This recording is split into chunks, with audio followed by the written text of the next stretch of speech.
Assalamualaikum warahmatullahi wabarakatuh. Rekan-rekan mahasiswa kuliah Seni Lukis Dasar 1, Prodi Seni Murni, Fakultas Seni Rupa, Institut Seni Indonesia atau ISI Yogyakarta. Alhamdulillah kita bisa bertemu pada video pembelajaran yang pertama untuk kuliah ini. Dan alhamdulillah saya baru saja menyelesaikan membuat modul kuliah ini, kuliah Seni Lukis Dasar 1.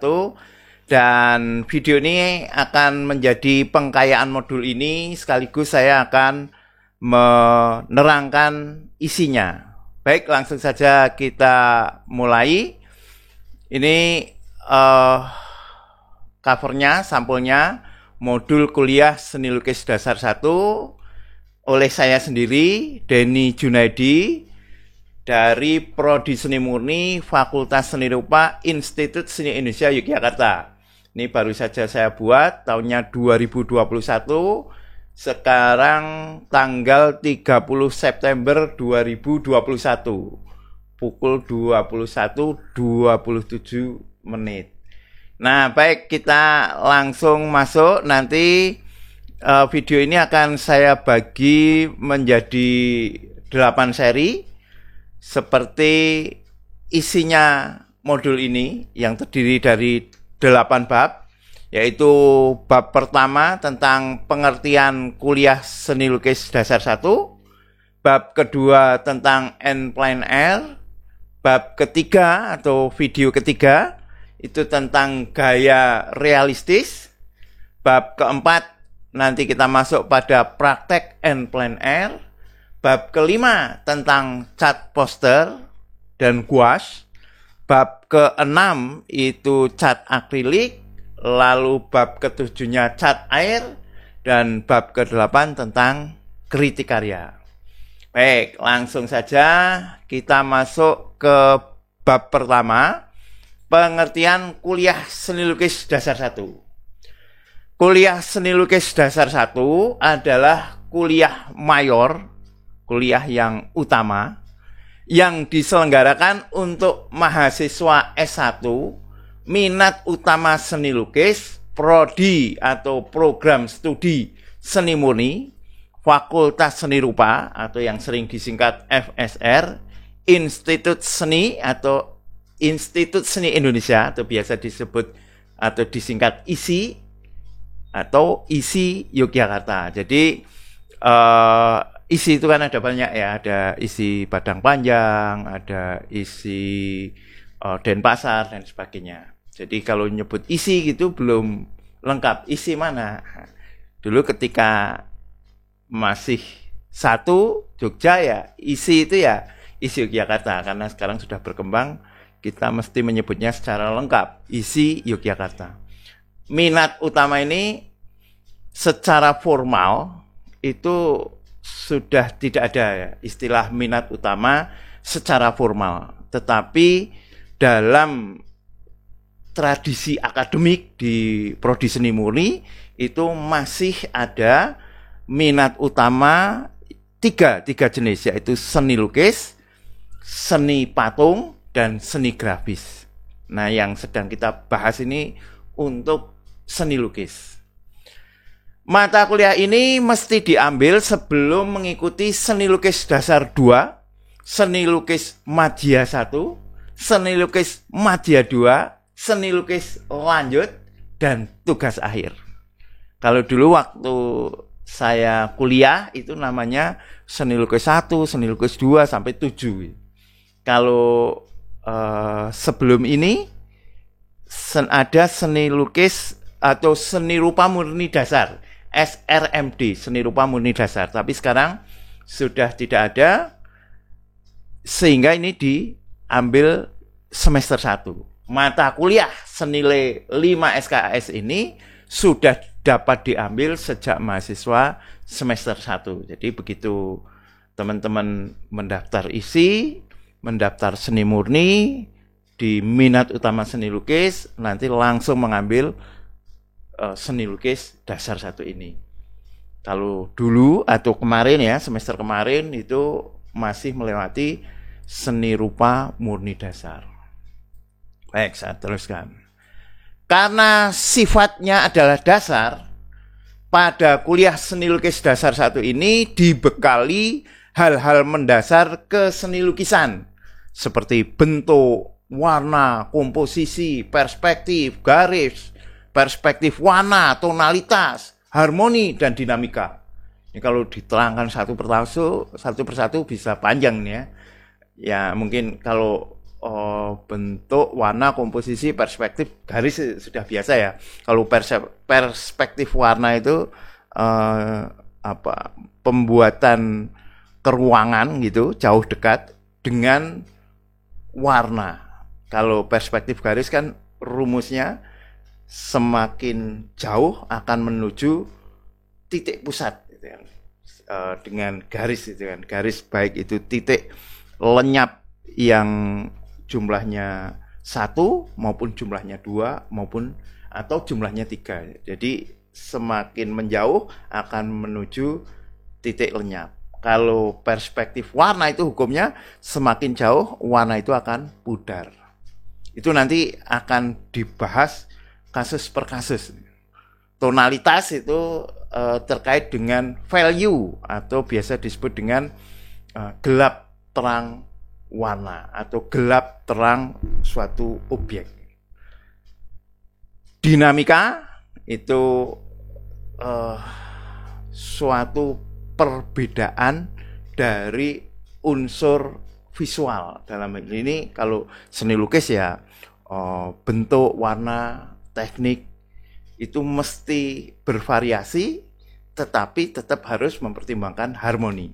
Ini nanti akan mudah dipahami ketika kita langsung di dalam penilaian, di dalam kritik karya kuliah ini.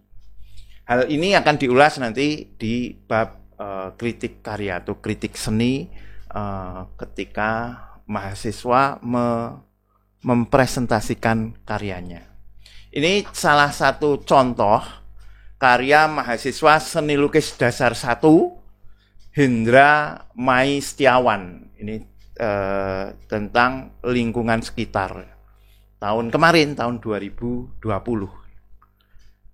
Dia termasuk kuat di dalam melukiskan cahaya dan bayangan. Ini ada juga, masih ini karyanya Hendra Mai Setiawan. Temanya kandang ternak. Baik, saya teruskan ya. Teknis yang digunakan juga bersifat standar ya, karena ini lukis dasar kan. Tidak seperti kuliah seni lukis Madya 1 yang mulai mengeksplorasi teknik seperti penggunaan cipratan atau lelean. Dalam seni lukis dasar baik 1 maupun 2 masih menggunakan teknik, alat, dan bahan yang standar. Artinya ya masih memakai kuas, masih memakai layer 1, layer 2, layer 3 atau dasar 1, dasar 2, dasar 3.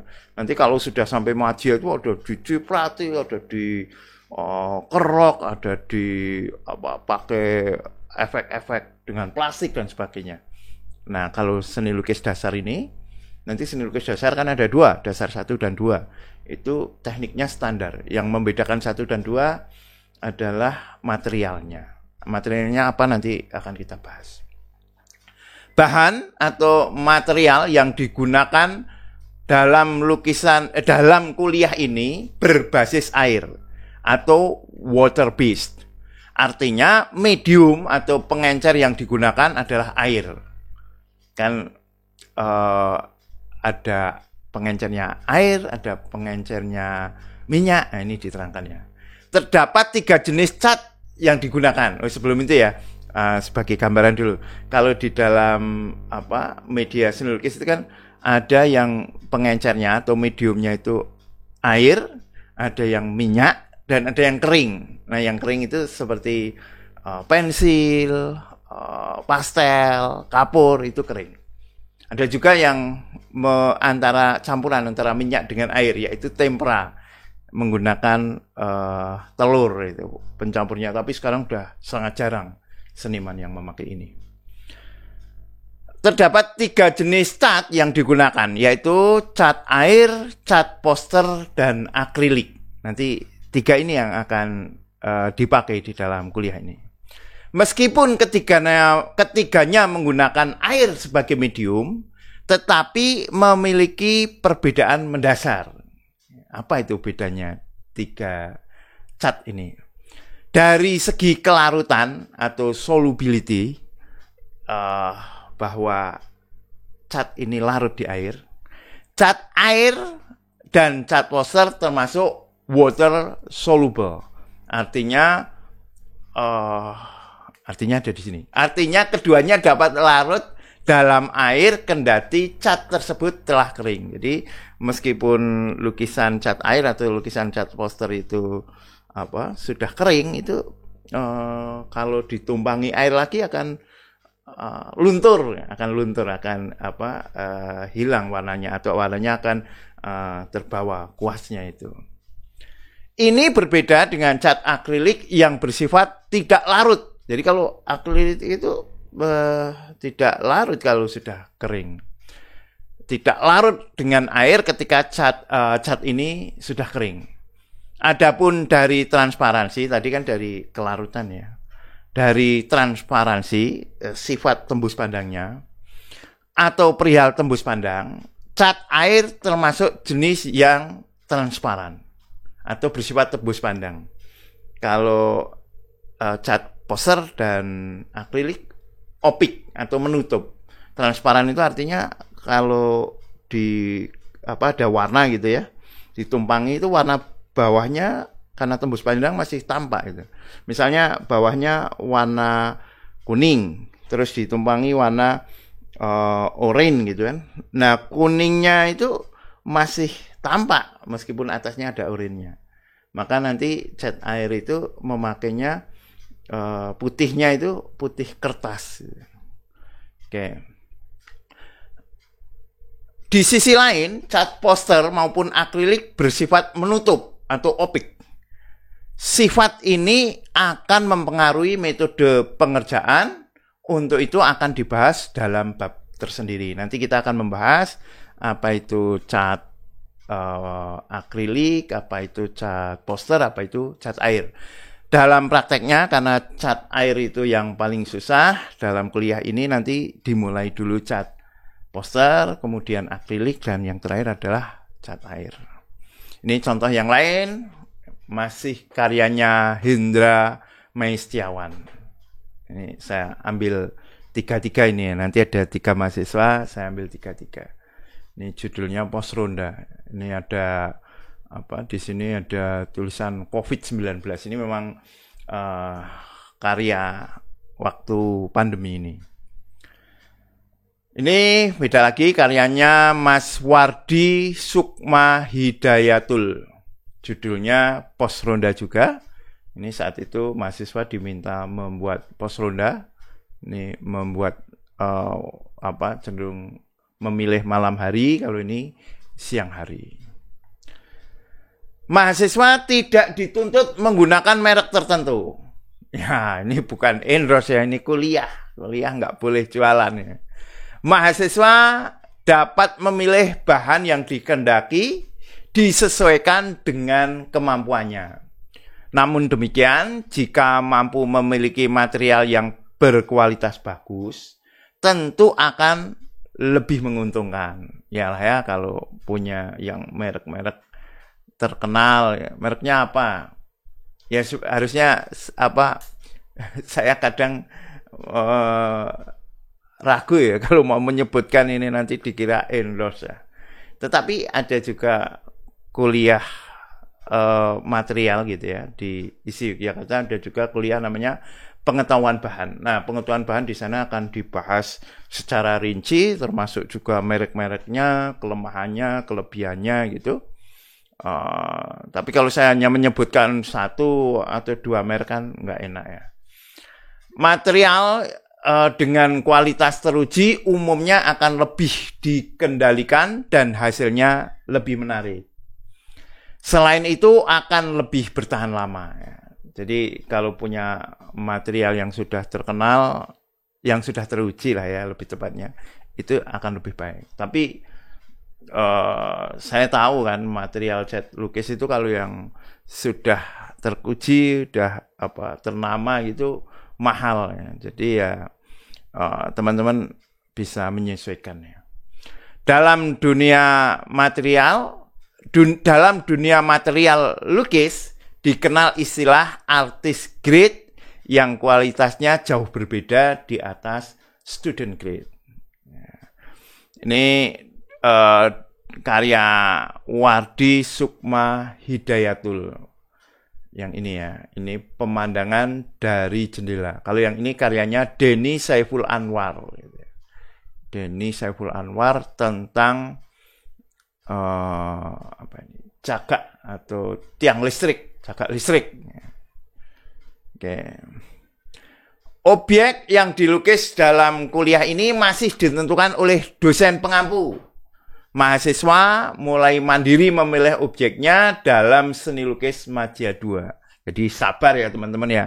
Saya tahu bahwa di dalam kelas ini seringkali ada yang sudah punya pengalaman melukis yang panjang gitu. Selain yang ada yang baru saja mulai belajar melukis, tetapi ada yang sudah punya pengalaman melukis yang panjang. Ada juga yang bahkan karyanya sudah laku gitu ya. Tetapi sabar, ini kuliah jadi ada kurikulumnya untuk seni lukis dasar 1, 2 maupun Madia ini objeknya masih ditentukan oleh dosen pengampu. Objek yang digarap dalam kuliah ini adalah lingkungan hidup sehari-hari. Rinciannya akan diulas nanti dalam bab N plein air. Kritik karya atau kritik seni mahasiswa terhadap karya mahasiswa akan dilakukan pada pertemuan kedua. Jadi setelah pertemuan ini atau pekan depan itu langsung dikritik ini karya teman-teman ya. Apa itu kritik nanti kita bahas ya. Untuk itu, modul kuliah yang berfungsi sebagai pengantar ini hendaknya diselesaikan sebelum mahasiswa mengikuti presentasi karyanya. Kalau bisa, ini gampang kok ya, cuma nggak terlalu panjang. Dibaca-baca atau diikuti videonya sambil teman-teman beraktivitas melukis misalnya gitu, bisa lah ya. Untuk itu, modul ini dibuat sederhana dan tidak terlalu panjang agar seluruh materinya dapat disampaikan dalam pertemuan awal. Kuliah ini dilakukan dengan cara mahasiswa mempresentasikan lukisan di depan kelas, itu kalau kelas offline ya, kelas luring, dan dosen memberikan kritik seni. Nanti akan memberikan penilaian. Apa itu kritik? Kita bahas terakhir ya. Kritik itu enggak selalu menjelek-jelekan. Interaksi dosen dengan mahasiswa dalam bentuk tanya jawab maupun komentar diberikan setelah kritik karya. Jadi tetap teman-teman punya waktu, punya hak, punya peluang untuk bertanya, untuk berpendapat, beropini boleh nanti. Karya yang dipresentasikan mesti dihadirkan dalam keadaan siap dipamerkan. Artinya karya tersebut dibingkai atau direntang dalam panel jika berukuran besar. Lukisan kertas yang lebih dari 1 meter. Karena kalau sudah besar itu kan mau membingkai dengan kaca kan susah ya. Biasanya kalau pas kuliah luring gitu ya, kuliah offline itu dulu ada yang besar-besar itu ya cuma di pakai triplek gitu, terus lukisannya ditempel di depan, tetapi ada paspartonya, terus dikasih plastik gitu.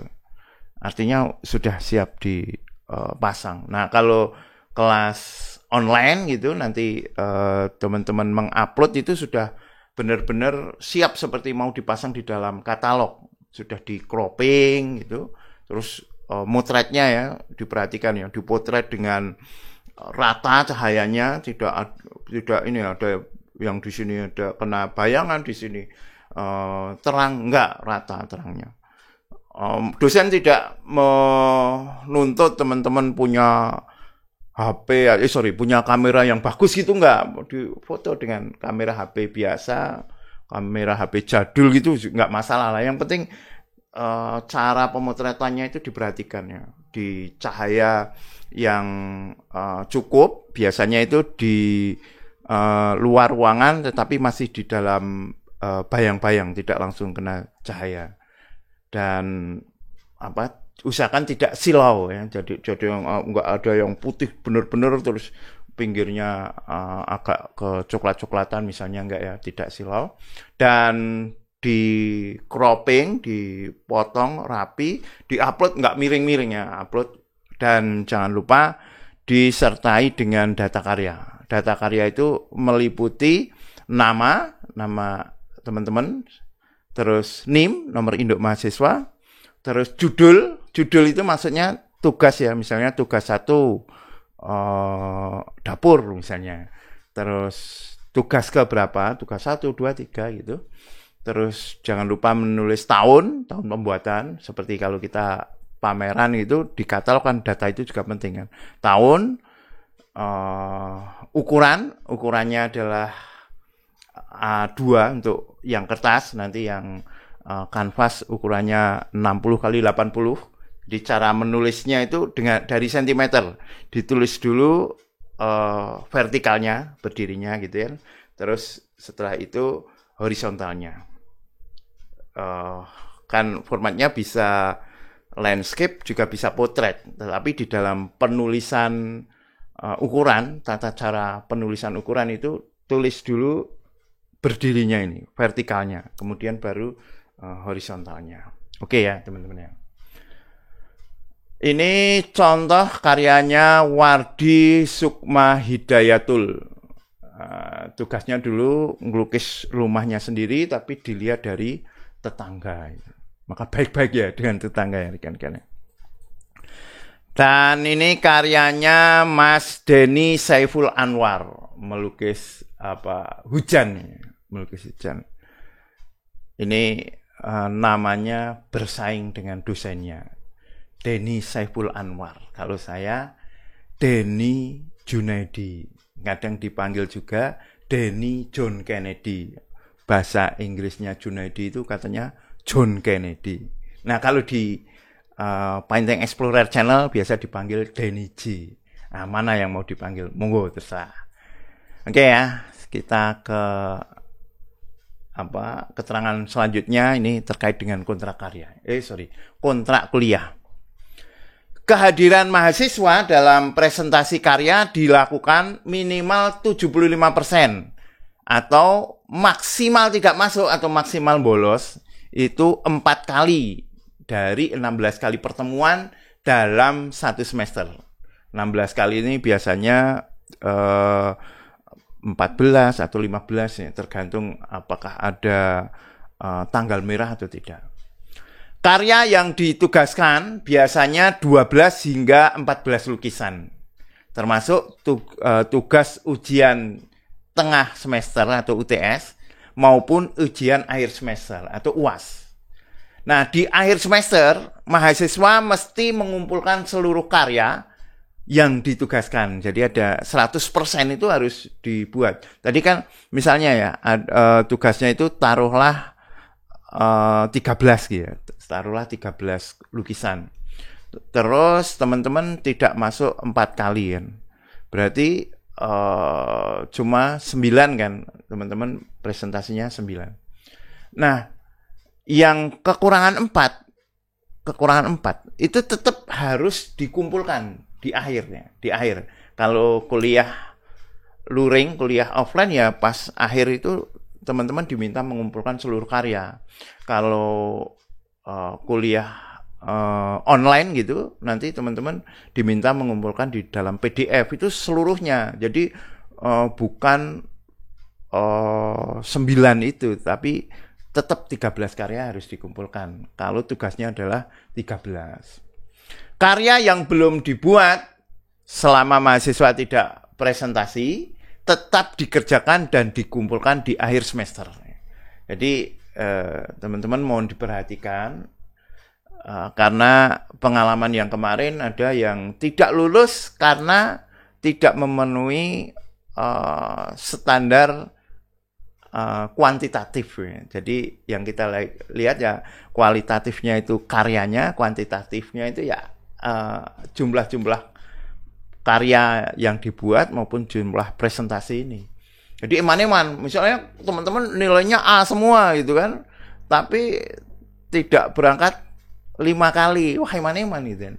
Atau teman-teman tidak berangkat 4 kali, tetapi yang 4 itu tidak dibuat, wah itu tidak lulus sama aja kan, eman-eman ya.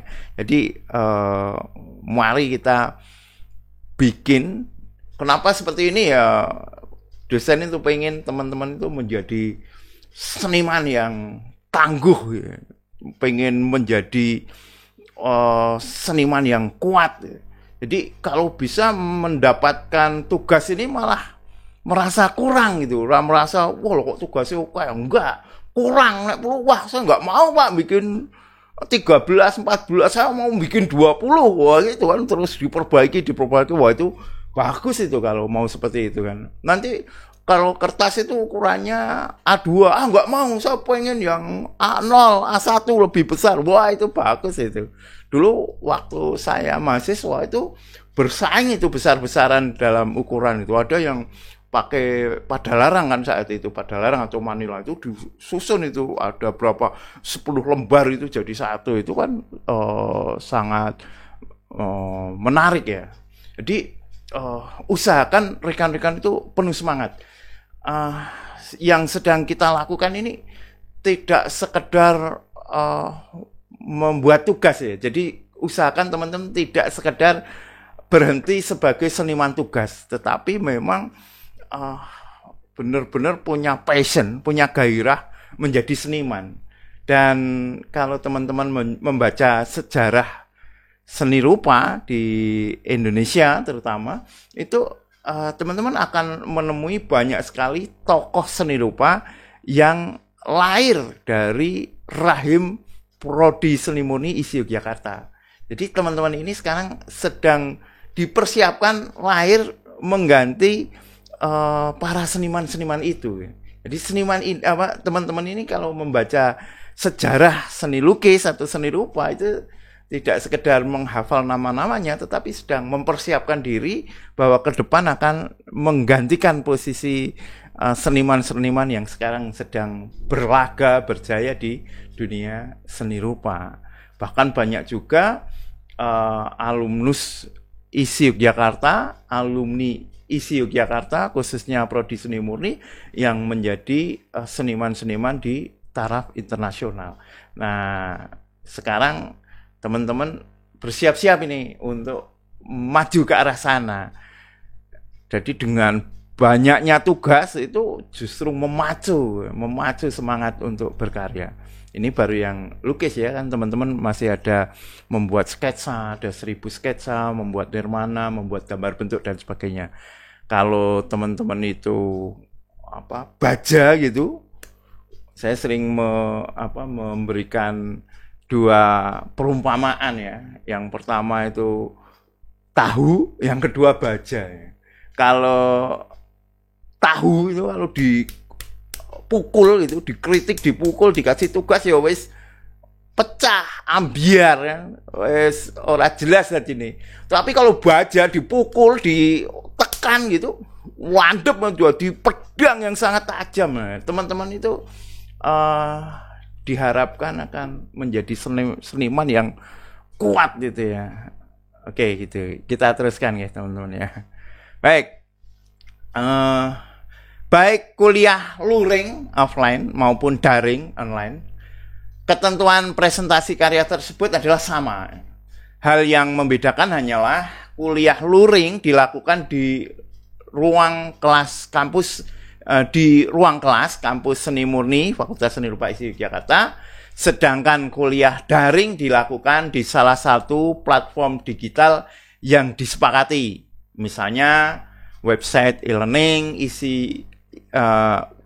e-learning.isi.ac.id di websitenya ISI, website pembelajaran, atau lewat Zoom, atau lewat WhatsApp group, WA group, atau Google Classroom, atau lewat YouTube atau lainnya. Nanti kita koordinasikan ya.